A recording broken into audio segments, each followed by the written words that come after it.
Magpa-family date kami today. Nakita ko kasi to mataas yung reviews niya sa Google Maps. Kaya let's see kung okay ba talaga siya. Yung sa BGC branch yung tinry namin. At ito yung mga in-order namin. 3 cheese na mini pizza.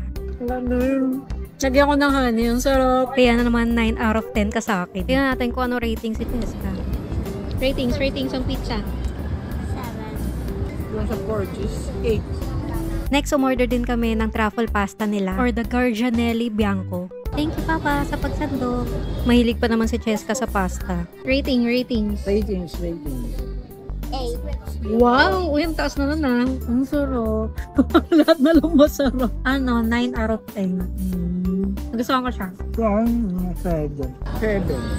Bakit? Kasi may mga tikman akong mas flavorful. Next, lasagna verde. Ito namang lasagna verde, okay lang siya. Medyo natabangan lang talaga ako. Pero okay din naman. Thank you. Next is Gamberi alla Scampi. Sauteed shrimp siya with white wine, garlic, parsley, and breadcrumbs. Honestly speaking, medyo pricey siya for me and medyo matabang. Tapos wala pang kasamang rice.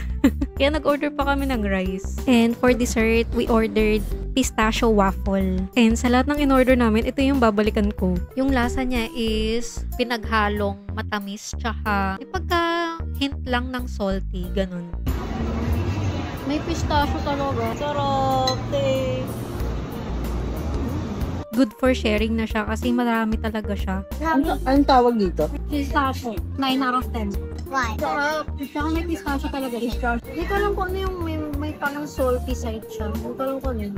Nagasama? Oo, nagustuhan ko. Uy, nagustuhan ni Daddy RD. Hindi siya mahilig sa matamis ah.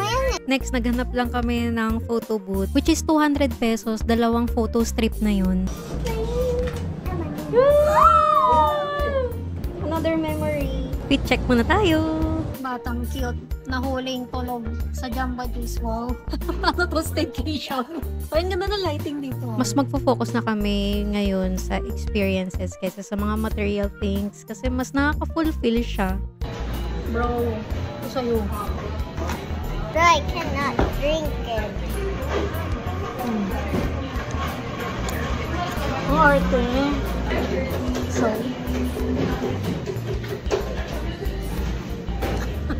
Ayun muna for today's vlog. See you on the next one!